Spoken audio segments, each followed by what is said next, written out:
Mașaler nu face. Da, pe drive.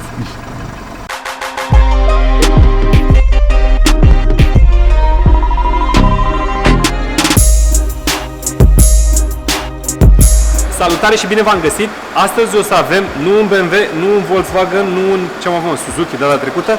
Azi avem un Peugeot 508 care are mai multe probleme mecanice pe care trebuie să le rezolvăm. Bielete, pivoți, plăcerea lui Dragoș, o să vedeți imediat, dar smucește cutia. Iar aici vine întrebarea pe care o auzim de 100 de ori pe săptămână, probabil. Se schimbă uleiul în cutia automată? Și dacă da, dar de ce se schimbă? Că producătorul zice că e lifetime. Dar ce înseamnă lifetime? Că BMW-ul zice așa și Audi-ul zice așa. Așa că facem mașină, băgăm mașina de fapt, băgăm mașina pe elevator, ne apucăm de partea mecanică și vedem la sfârșit care e treaba cu cutia și cu schimbul de ulei la cutie.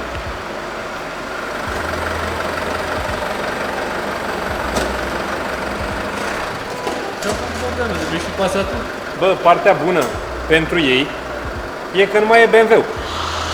Măcar un Passat. Păi lasă că nici Volkswagen, că s-au plictisit și de Volkswagen. Asta e partea bună. Și acum partea rea, uite-te la fața lui Dragoș.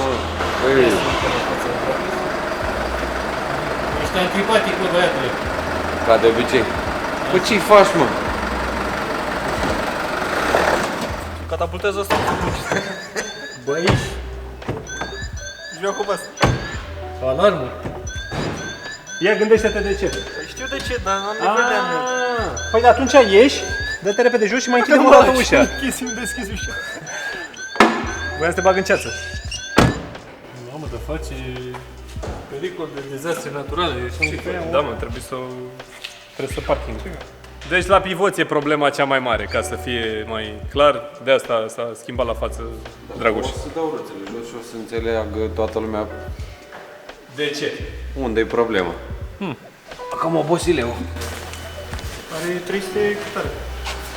300 toți. 348 de mii. Serios? Și arată așa? Asta a fost iar ceva... N-are cum. Nu pot să-mi dau seama dacă a fost un compliment sau... Bă, arată bine. Pentru 300 plus? Vopsirea, domnule, e vopsită, dar nu se vede. Bă, ai sărit din interior, arată cel puțin la fel de bine ca exteriorul.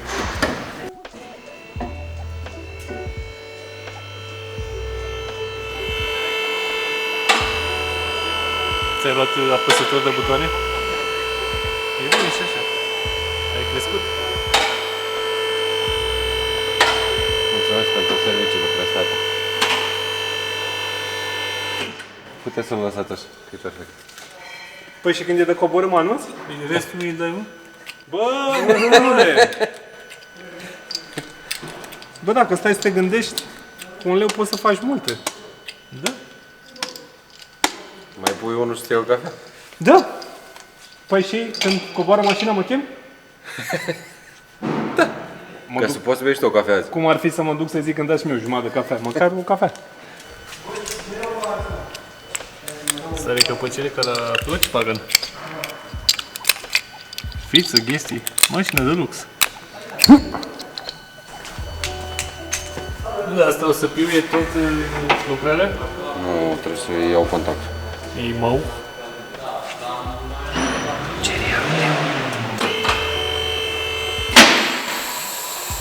Bă, Bogdane, îți mai ai tu cafea în ritmul ăsta? Bă, Alo! Gata, s-a apăsat butonul.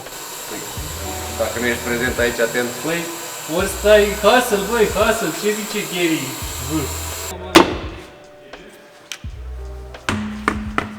Și acum ne-am înțeles? Bă, deci... Pivot aici.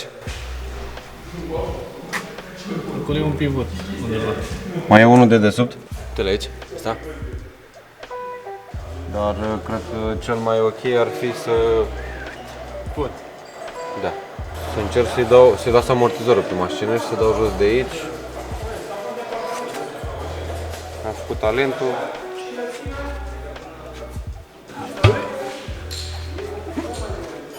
Ideea e că biletele antiroliu s-ar putea să nu le scot întregi. Pivoți. bascula, mai am și pe spate niște brațe, revizii cutie automată. Nu e acasă! Nu e! Aoleu, ăsta e ca la golf. Toba. Doar cu mai mare. Considerabil. Și goală.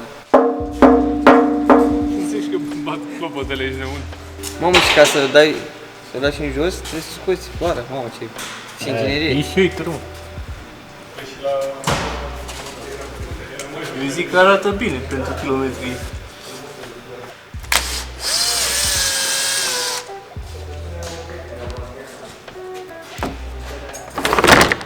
Oh, Aha, de șmecherie.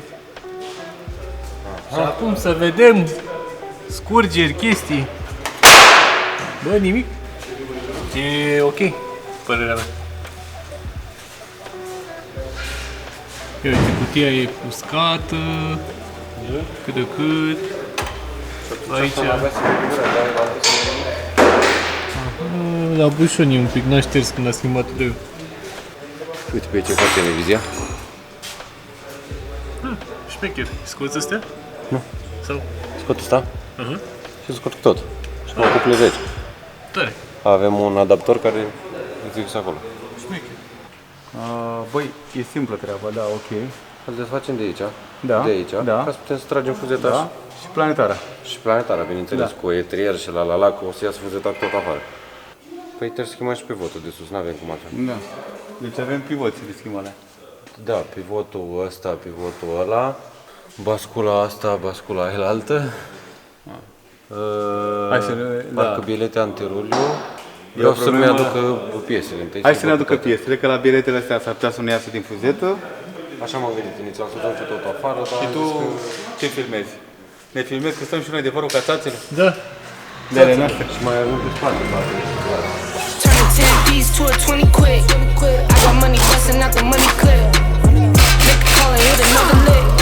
Someone get the money counter, I can keep on thumbing it. Turn a 10 piece to a 20 quick. I got money busting out the money clip. Make a call and hit another lick.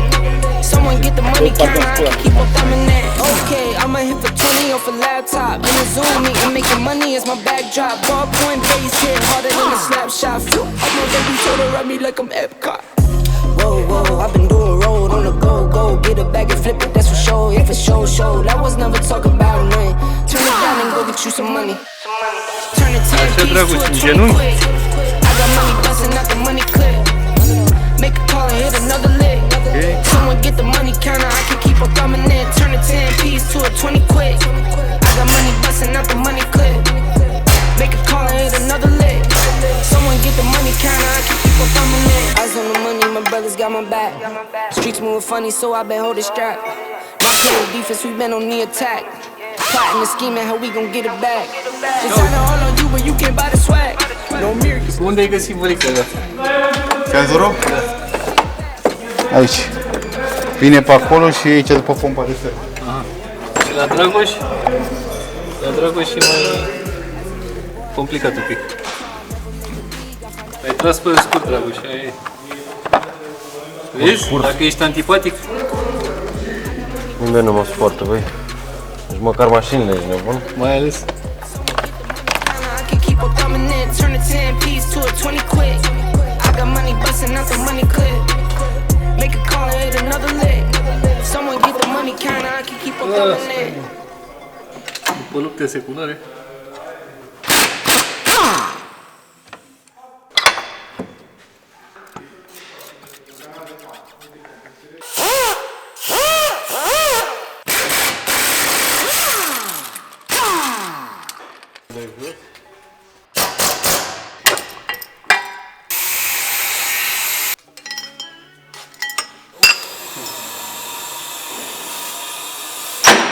Deci eu sunt ucenicul lui și spăl sculele lui.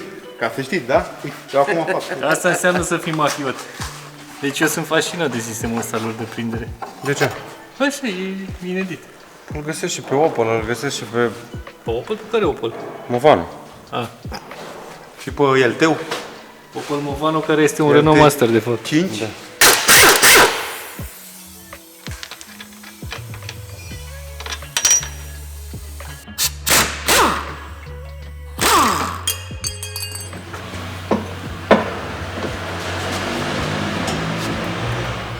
ceva legat de basculă pe partea aia? Legat? Da. Ei bine, înseamnă că eu am tras bătuți până la capăt. Am avut două mufe acolo. Plus încă mai am acum încă un modul ceva acolo, nu știu ce ăla exact. Un senzor, ceva lipit. Vezi ce lipite de basculă. Nu dau seama exact, dar e ceva O să vezi când extra vezi. acolo, da. Hai la altă nave. Aia zic. Bă, ce e prins aici? Prins aici?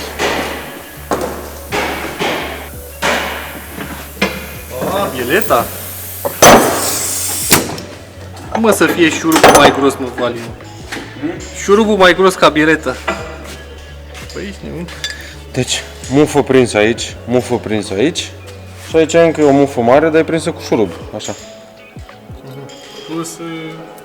Asta era doar un cablu. Bă. Și aia se scoate de pe ăla și se pune pe ăsta. Da. Ceva spectaculos, cum s-ar zice.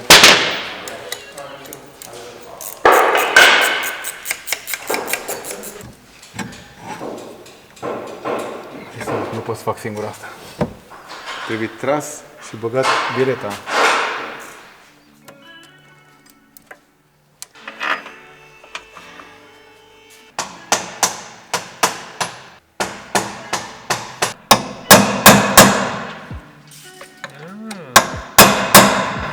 Dat aici. Acolo.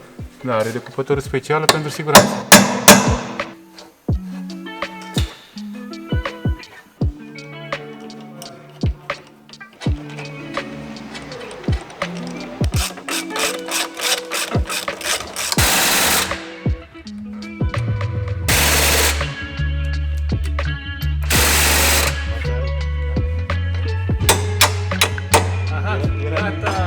Se va pune o tablă acolo de protecție, care are se pune fix așa, uite cum vezi acum. Gata.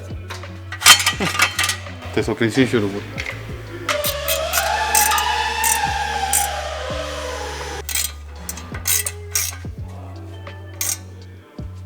Dacă ar fi vălică să faci o clasificare la ușurință de lucru, brațe, cam pe unde ar fi asta?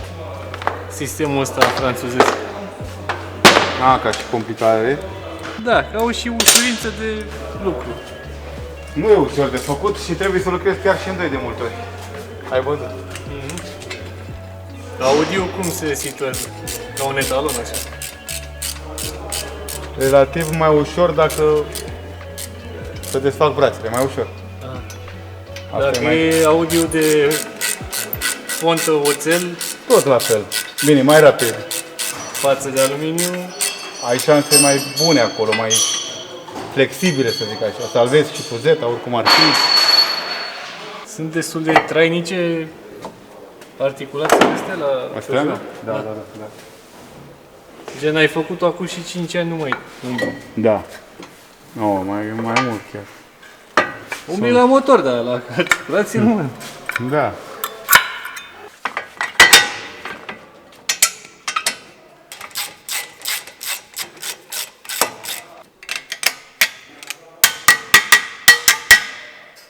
Asta trebuie băgat înăuntru. E ăla de s-a chinuit dragul să-l scoată, nu? Da.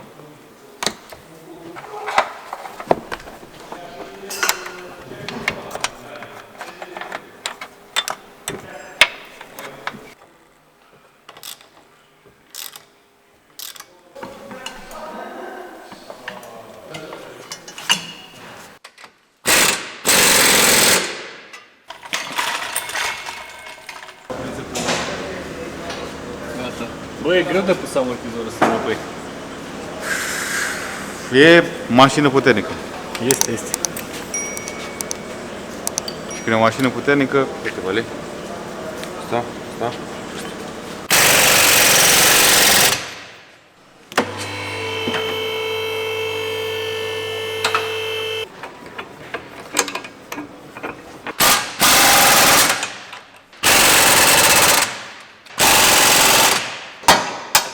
Pac, ia uite-mă. Ăsta o fi pe undă Franța. Dacă îl pui în ghivești, crezi franzele? nu, Made in România. O, dar vouă prepară la forjătăii? O la maison? You spoke French? Yeah. Adică, ia că te-ai mutat de franceză la gură. Nous ici à la Paris. De la croissant, véritable. Très très bien, Peugeot, 110. à la marca Fene.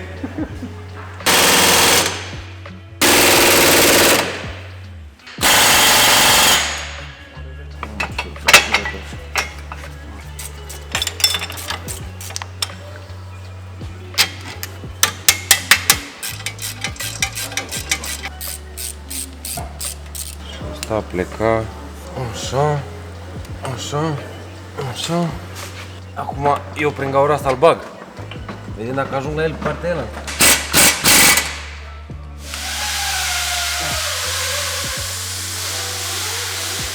Deci Drăgoșelul mai are de scos aia pe aici pe undeva. Prins în asta. Aia e treaba. Bălica, în schimb, s-au apucat să schimbe niște bujii. Bălica, unde sunt bujiile? Vino în dreapta mea să vezi. Ah, ce mă fuge. Sunt în spate? Stai. Hai zic că nu sunt în spate. Nu mă, sunt în oglindă. Uite-te în oglindă acolo.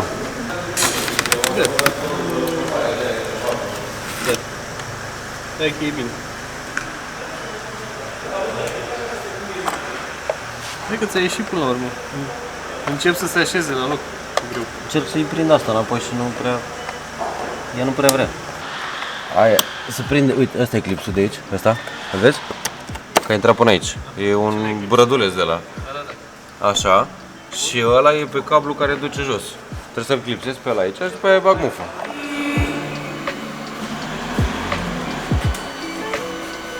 Și asta ar mai fi schimbat în lângă cutie, nu? Mergem să dăm motorul cu ea pentru că deja am fost informați și deja știam de când am făcut constatarea că mai face probleme. Are unele zvocuri. Și să facem un before and after. Vedem cam care ar fi schimbarea doar de ulei.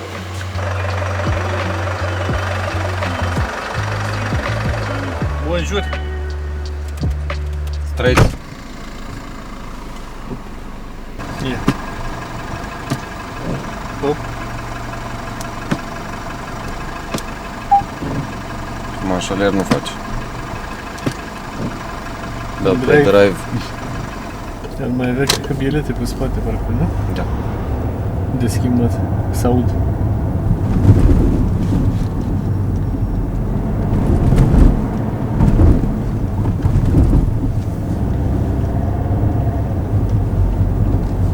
Simți că schimbă treapta, că o faci așa? Încerc să o țin gen constant și în momentul în care țin constant, în loc să schimbi lin, sau te împingi așa de... Da, Ce se urât simte să un aud, pic. ce urât să aud biletele alea pe spate. Bă, dar urât de tot.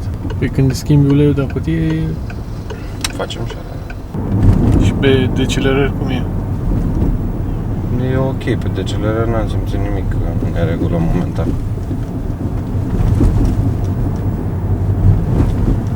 Dacă așa fac biletele alea pe spate, nu vreau să mă gândesc cum făceau pe față toate alea.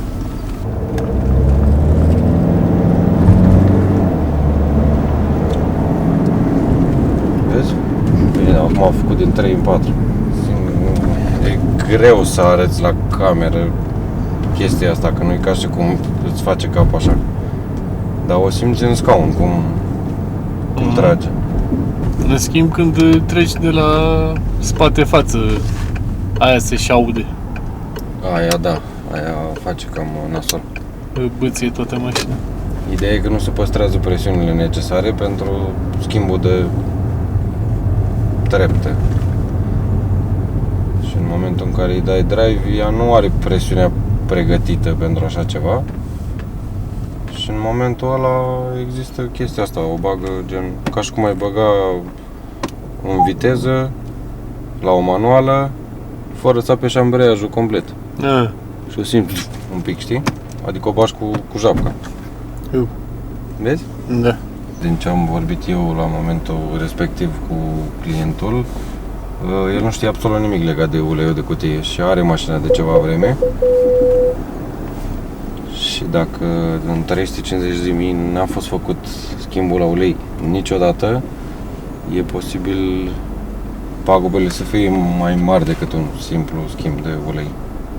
Adică să ajungă la convertizor la un moment dat. Clientul e conștient de chestia asta. Primul pas și cel mai accesibil e schimbul de ulei.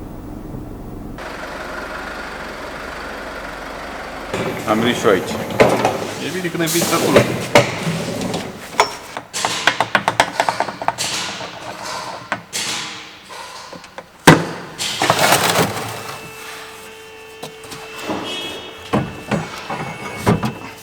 Haide, Dragoș, hotărăște toată, ce facem? Le arăt la oameni cum se cântă la niște bilete de antirule. Ok. Vrei să-ți aduci un țamban? Poți să bați în asta, auzi.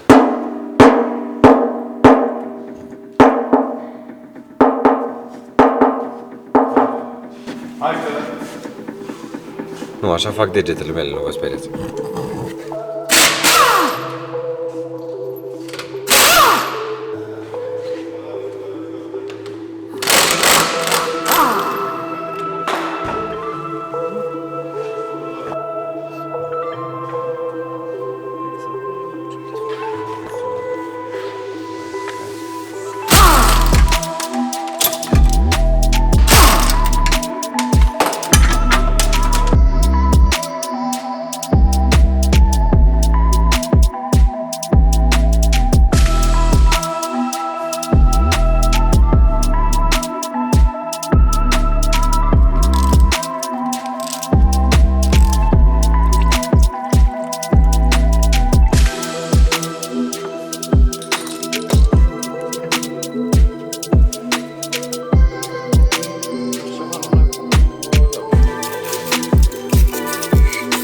Ca idee de funcționare, asta e un răcitor de ulei.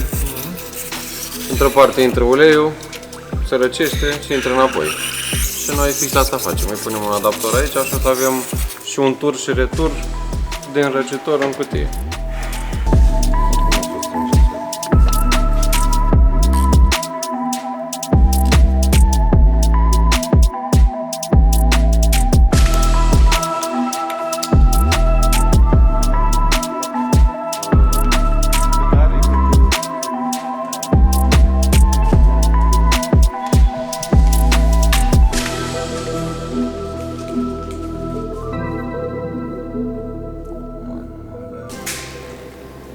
Și cu 7.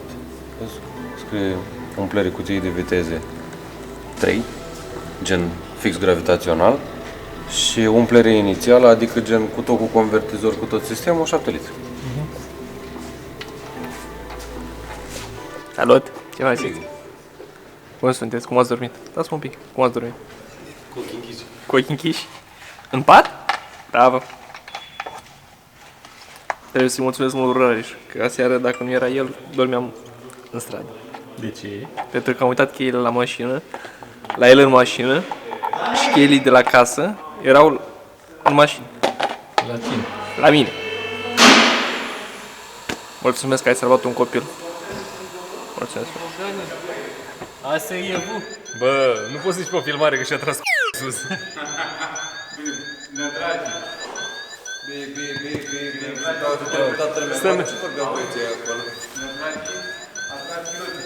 Asta e, bă, că mi-ai prins ușă. Cât de bătrân să fii.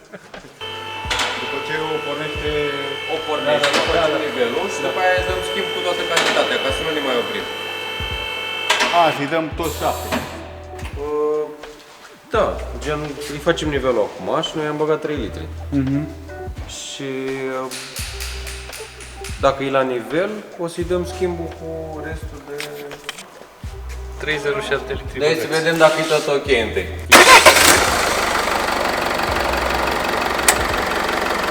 Perfect! Deci să-l lase în P sau în N. Băi, lasă-o în pe.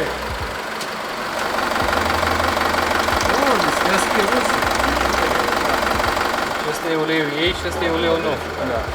În teorie aici, în spate, undeva e un beculeț care ar trebui să treacă pe partea asta la altă. Că acum e... În teorie. E treată. Asta e recipientul vechi, gen de ulei vechi. Și aici e recipientul de ulei nou. Pe care l-ai pus. Îl ia de aici, îl bagă în cutie, vine din cutie și îl scoate aici. Gata. Gata? Da. S-a mai înroșit un pic la culoare. Ar trebui să mai facem aproape încă o schimb ca să scot la realitate un pic. Într-adevăr, culoarea e mai așa, dar acum e altă consistență. Uleiul la cutia asta arată destul de nasol. I-am făcut schimbul, gen, am scos și uleiul din cutie înainte, tot ca să eliminăm cât mai mult ulei uzat, dar nu prea ajunge la culoarea necesară. Un pic ciudățel. Într-adevăr, calitățile uleiului sunt mult mai bune, dar la culoare nu prea arată spectaculos. Adică trebuie să fie roșu și are doar o tentă. Îl sunăm pe client că vorbești dacă e de acord să mai fac un schimb ca să fie uleiul pe retur mai... Deci prima dată să considerăm plastic cum ar veni, nu? Putem să lăsăm așa, dar e negru uleiul, adică a venit pe retur tot negru, nu e deloc schimbat până la asta. Bipu, babu, bipu. Uite m-am deschis. Arde pe cumătra, Dănuțule. Da, da. Dai?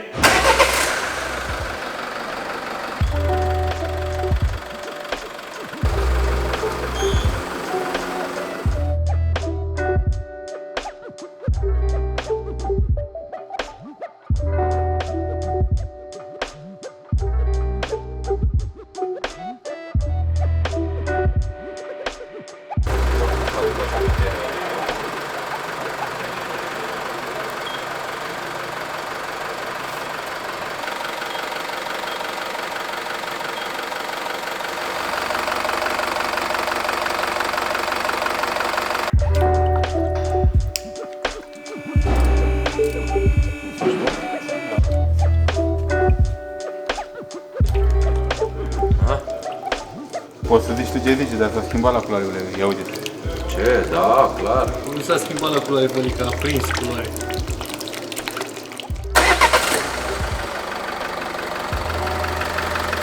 Nu curge? Da. Tură?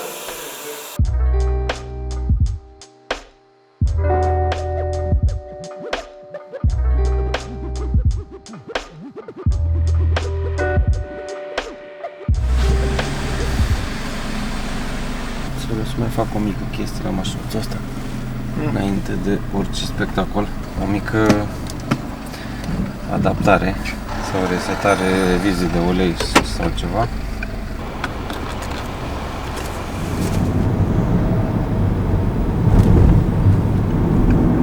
Cutia ce zice?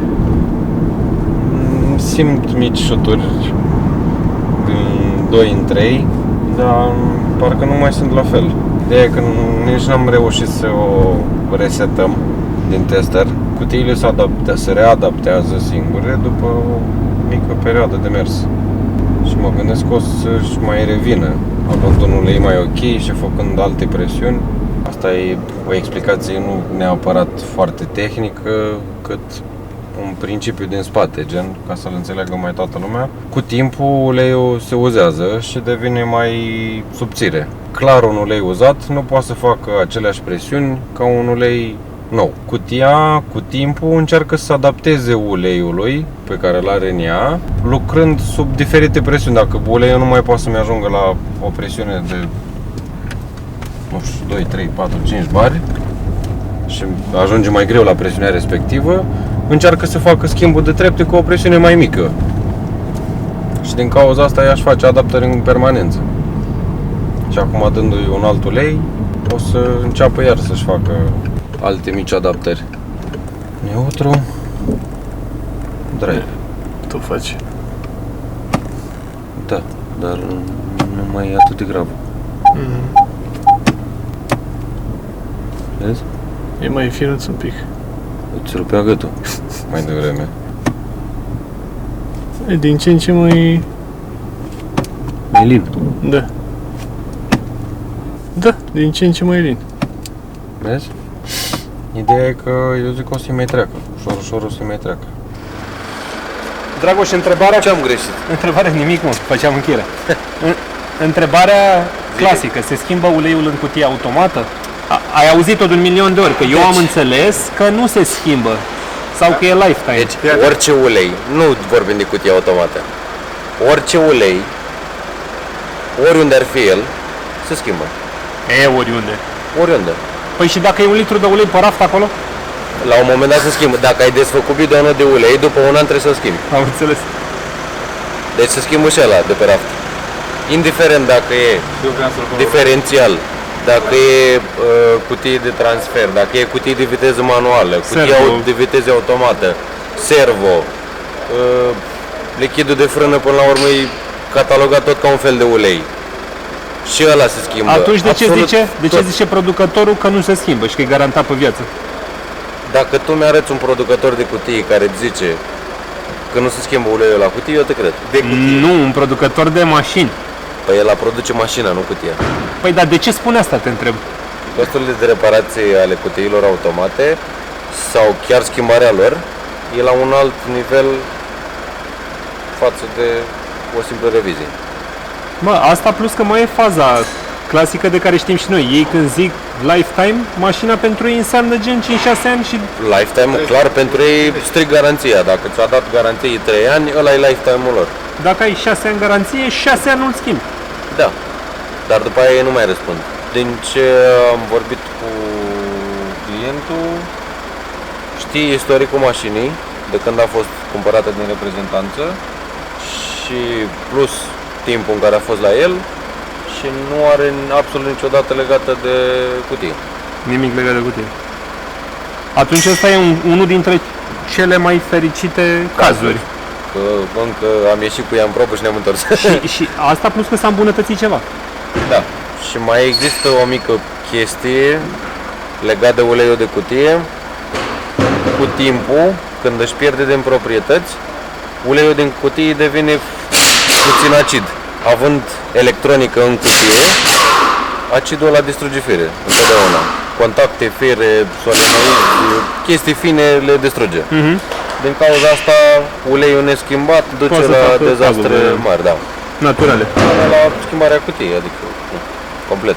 Da. Păi și atunci să ne zică și în cazul ăsta, jos în comentarii,